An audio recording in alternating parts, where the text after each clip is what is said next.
Hello, എജുവേഴ്സ് PSCയിലേക്ക് സ്വാഗതം. June 11-12 CA ആണ് നമ്മൾ നോക്കാം. ഇന്ത്യയിൽ അതിദരിദ്രരുടെ നിരക്ക് കുത്തനെ കുറഞ്ഞു.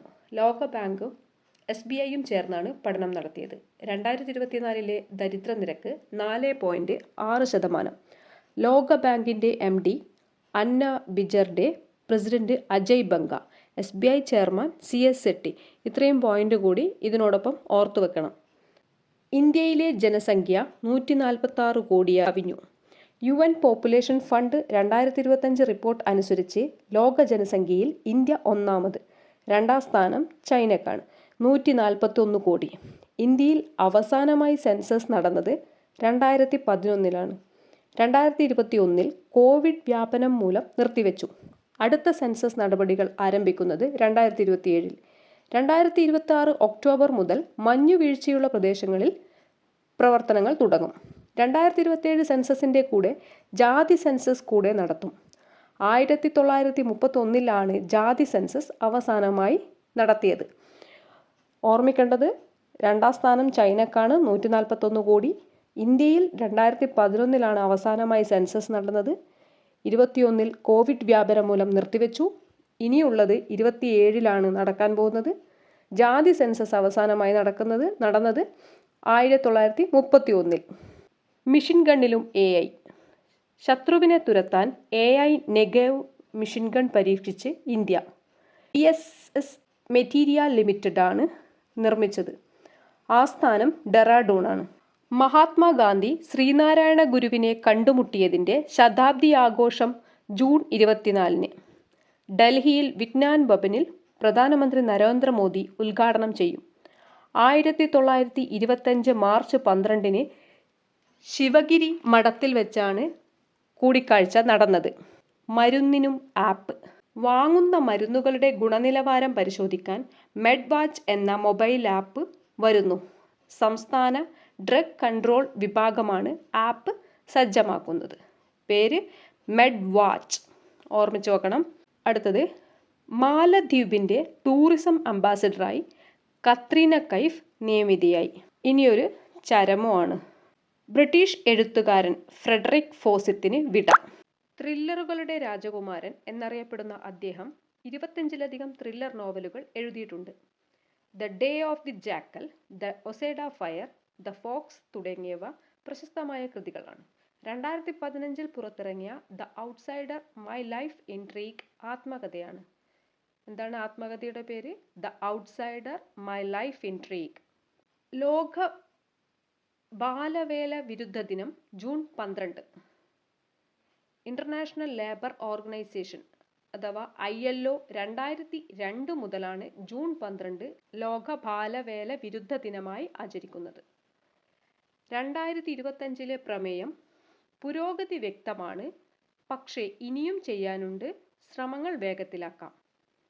ഹിറ്റ്ലറുടെ ജൂത കൂട്ടക്കൊലയിൽ കൊല്ലപ്പെട്ട ആൻ ഫ്രാങ്കിൻ്റെ ജന്മദിനമാണ് ജൂൺ 12. ഇത്രയും ഓർമ്മിച്ച് വെക്കണം. പ്രമേയം ഇമ്പോർട്ടൻ്റ് ആണ്, പുരോഗതി വ്യക്തമാണ്, പക്ഷേ ഇനിയും ചെയ്യാനുണ്ട്, ശ്രമങ്ങൾ വേഗത്തിലാക്കാം. 2025 പ്രമേയം. ഗുജറാത്തിലെ കച്ചിൽ 5300 വർഷം പഴക്കമുള്ള ഹാരപ്പൻ വാസസ്ഥലം കണ്ടെത്തി. കേരള സർവകലാശാലയുടെ പുരാവസ്തു വിഭാഗമാണ് കണ്ടെത്തിയത്. അപൂർവമായ പ്രീ പ്രഭാസ് മൺപാത്ര ശേഖരവും ലഭിച്ചു. 2 ബുക്ക് പരിചയപ്പെടാം.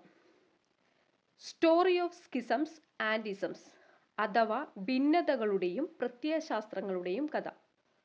മുൻ ഇൻകം ടാക്സ് കമ്മീഷണറായും മുഖ്യമന്ത്രിയുടെ മുൻ പ്രൈവറ്റ് സെക്രട്ടറിയെയും സേവനമനുഷ്ഠിച്ച R മോഹനാണ് കഥാകൃത്ത്. അടുത്തത്, ദ കാശ്മീർ ഷോൾ, റോസി തോമസ് ആണ് റൈറ്റർ. കരസേനയുടെ ഉപമേധാവിയായി നിയമിതനായത് ലഫ്റ്റനന്റ് ജനറൽ രാജീവ് ഗായ്. പുതിയ തസ്തികയാണ് ഡെപ്യൂട്ടി ചീഫ് സ്ട്രാറ്റജി. ഇന്ത്യൻ സൈന്യത്തിൻ്റെ ഓപ്പറേഷൻസ്, ഇൻ്റലിജൻസ് ഡയറക്ടറേറ്റുകൾ ഉൾപ്പെടെയുള്ള മറ്റു പ്രധാന ശാഖകളുടെ മേൽനോട്ടം വഹിക്കുന്നതിനാണ് പുതിയ തസ്തിക. ഓപ്പറേഷൻ സിന്ദൂറിൽ രാജ്യത്തെ നയിച്ചത് ഇദ്ദേഹമാണ്. നിലവിൽ director general of military operations DGMO മേധാവിയാണ്. പുതിയ ചുമതലയുടെ കൂടെ ഈ ചുമതല കൂടി അദ്ദേഹം തുടരും. ഐക്യരാഷ്ട്രസഭയുടെ 3-ാം സമുദ്ര സമ്മേളനത്തിന് വേദിയായത് നിസിൽ, ഫ്രാൻസ്. നിസിൽ എന്ന് പറയുന്ന സ്ഥലം ഫ്രാൻസിലാണ്. ഒരു രാജ്യത്തിൻ്റെയും അധികാരപരിധിയിൽ ഇല്ലാത്ത വിശാല വൈവിധ്യ സംരക്ഷണത്തിനായുള്ള ഉടമ്പടിയായ ഹൈസീസ് ഉടമ്പടി അംഗീകരിക്കുക എന്നതാണ് ഇത്തവണത്തെ പ്രധാന അജണ്ട. അതിനോടൊപ്പം ഓർക്കേണ്ട point, UN secretary Antonio Guterres, ഫ്രാൻസിൻ്റെ പ്രസിഡന്റ് ഇമാനുവൽ മാക്രോൺ. നിസിൽ എന്നാണ് സ്ഥലത്തിൻ്റെ പേര്, ഫ്രാൻസിലാണ്. സ്ത്രീകളെ ശാക്തീകരിക്കുന്നതിനും വരുമാന അവസരങ്ങളിലൂടെയുള്ള മുന്നേറ്റത്തിനും പുറത്തിറക്കിയ ആപ്പാണ് Sita app. She is the hero always Telangana സർക്കാരാണ് പുറത്തിറക്കിയത്. ഡിജിറ്റൽ പേയ്മെൻറ്റ്സ് സേവനങ്ങൾ ഇന്ത്യയിൽ ആദ്യമായി അവതരിപ്പിച്ച railway station Kacheguda railway station, Telangana.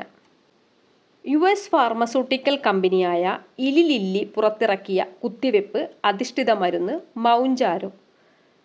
US pharmaceutical കമ്പനിയുടെ പേര് ഇലി ലില്ലി, മരുന്നിൻ്റെ പേര് മൗഞ്ചാരോ. ടൈപ്പ് 2 പ്രമേഹം, അമിതവണ്ണം എന്നിവ നിയന്ത്രിക്കാനാണ് ഉപയോഗിക്കുന്നത്. ഇനി കുറച്ച് അഡീഷണൽ പോയിന്റ്സ് പറയാം, ഒരു റീകോൾ പോലെ. കാട്ടുപന്നിയെ ക്ഷുദ്രജീവിയായി പ്രഖ്യാപിക്കാനാകില്ലെന്ന് കേന്ദ്രം. നിലവിൽ സംരക്ഷിത മൃഗങ്ങളുടെ 2-ാം പട്ടികയിലാണ്. മനുഷ്യന് ഭീഷണിയാകുന്ന മൃഗങ്ങളെ കൊല്ലുന്നതിനുള്ള അനുമതി നേരത്തെ തന്നെ സംസ്ഥാന ഗവൺമെൻറ്റിനുണ്ട്. അടുത്ത പോയിന്റ്, ശുഭ്മാൻ ഗില്ല് ഇന്ത്യയുടെ ടെസ്റ്റ് ക്യാപ്റ്റനായി തിരഞ്ഞെടുത്തു. ഇത്രയാണ് നമ്മൾ ഇന്ന് എന്തൊക്കെയാണ് പറഞ്ഞത് ഒന്നുകൂടി റീകോൾ ചെയ്താൽ. ദരിദ്രരുടെ നിരക്ക് കുറഞ്ഞു, ജനസംഖ്യ 146 കോടിയായി, മിഷൻ ഗണ്ണിലും AI വന്നു. അടുത്തത്, മഹാത്മാഗാന്ധി ശ്രീനാരായണ ഗുരുവിനെ കണ്ടുമുട്ടിയതിൻ്റെ ശതാബ്ദി ആഘോഷം നടക്കുകയാണ്. മരുന്നിന് ആപ്പ്, അതായത് മെഡ്വാച്ച് എന്ന മൊബൈൽ ആപ്പ്. കത്രീന കൈഫ് മാലദ്വീപിൻ്റെ ടൂറിസം അംബാസിഡറായിട്ട്. ബ്രിട്ടീഷ് എഴുത്തുകാരൻ ഫെഡറിക് ഫോസത്തിന് വിട. ലോക ബാലവേല വിരുദ്ധ ദിനം ജൂൺ 12. ഹാരപ്പ സംസ്കാരത്തിൻ്റെ അവശിഷ്ടങ്ങൾ കണ്ടെത്തി. കരസേനയുടെ ഉപമേധാവിയായി ലഫ്റ്റനന്റ് ജനറൽ രാജീവ് ഗായ് നിയമിതനായി. സമുദ്ര സമ്മേളനത്തിന് വേദിയായത് നിസിൽ, ഫ്രാൻസ്. സീത ആപ്പ്, അതുപോലെ ഡിജിറ്റൽ പേയ്മെൻറ്റ് ആദ്യമായി അവതരിപ്പിച്ച കച്ചേഗുഡ റെയിൽവേ സ്റ്റേഷൻ. ഇത്രയൊക്കെയാണ് ഇന്നത്തെ പോയിൻറ്റ്സ്. ഇനി അടുത്തത്, ഇന്നലെ ഞാനൊരു ചോദ്യം ചോദിച്ചിരുന്നു. കോഴിക്കോടിൻ്റെ ഔദ്യോഗിക പുഷ്പം അതിരാണിയാണ് ഉത്തരം. ഇന്നത്തെ ചോദ്യം, കൊച്ചി തീരത്തിനടുത്ത് 2 ആഴ്ച മുമ്പ് മുങ്ങിയ ചരക്ക് കപ്പലിൻ്റെ പേര്.